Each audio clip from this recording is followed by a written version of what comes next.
ការសិក្សាជំនាញធ្វើមុខម្ហូបបរទេសមានច្រើនប្រភេទដូចជាម្ហូបប្រចាំប្រទេសម្ហូបអាស៊ីជាដើមជាក់ស្ដែងសាលាបង្រៀនធ្វើម្ហូប Global Cooking School ក្រោមការបញ្ចូលបង្ហាញរបស់លោកគ្រូ ខេង ស៊ឹមអ៊ីម ដែលលោកមានឯកទេសបង្រៀនមុខម្ហូបអស់រយៈពេល 2 ឆ្នាំលោកបានរៀបរាប់ពីរបៀបធ្វើមុខម្ហូបខ្មែរថៃយ៉ាងដូចនេះថាម្ហូបខ្មែរថៃគឺជាប្រភេទម្ហូបអាស៊ីយើងបាទវាមានច្រើនប្រភេទប៉ុន្តែតាមបែបវាគឺមានបែបទៅតាមបែបម្ហូបខ្លះយើងធ្វើរបៀបចៀនស្ងោរហើយទៅតាមប្រភេទសាច់មានត្រីមានបកាអីទៅចឹងទៅបាទឈានទៅដល់ការធ្វើម្ហូបបានន័យថាយើងត្រូវស្គាល់ពីរបៀបធ្វើរបស់វាបាទវាធ្វើគឺយើងស្គាល់ពីគ្រឿងផ្សំស្គាល់អីហ្នឹងយើងអាចធ្វើម្ហូបបានដើម្បីក្លាយជាអ្នកជំនាញធ្វើម្ហូបអ្នកសិក្សាទាំងអស់ត្រូវចំណាយពេលយ៉ាងហោចណាស់ពី3ខែរហូតដល់1ឆ្នាំទើបមានសមត្ថភាពអាចចម្អិនមុខម្ហូបបានយ៉ាងត្រឹមត្រូវបាទរយៈពេលគឺទៅតាមមនុស្សប៉ុន្តែបើសិនជាគេបង្រៀននៅក្នុងគោលដៅរបស់គេចំហ្មងគឺបង្រៀនរយៈពេល1ឆ្នាំបាទមនុស្សនឹងអាចធ្វើ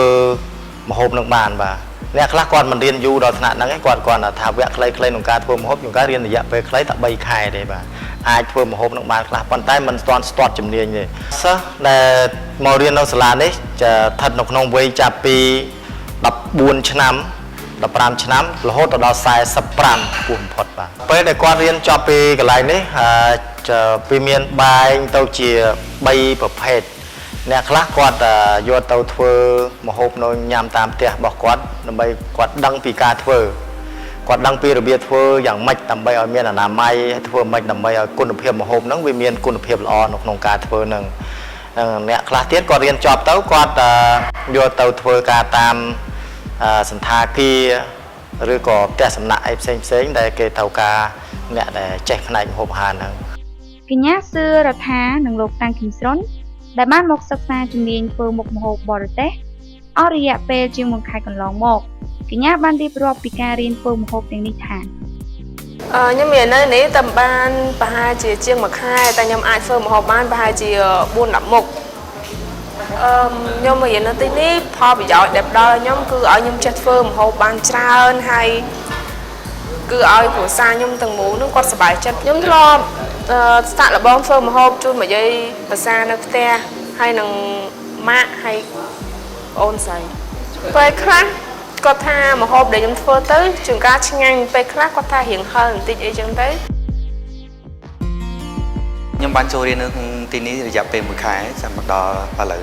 បាទខ្ញុំតែងតែអនុវត្តវាជារៀងរាល់ថ្ងៃអ្វីដែលខ្ញុំបានរៀននៅថ្ងៃនេះខ្ញុំនឹងអនុវត្តវានៅថ្ងៃស្អែកដើម្បីកុំឲ្យវាភ្លេចហើយដើម្បីចង់សាកមើលរសជាតិដែលយើងបានធ្វើខ្លួនឯងផងបាទចំពោះមុខម្ហូបខ្មែរថៃនេះខ្ញុំមិនសូវជាពិបាកខាងការចងចាំមុខម្ហូបនិងគ្រឿងផ្សំទេពីព្រោះវាអាចរកនៅតាមទីផ្សារងាយហើយឈ្មោះវាក៏ងាយពីព្រោះវាជាលក្ខណៈបែបខ្មែរយើងច្រើនជាងថៃគ្រឿងផ្សំវា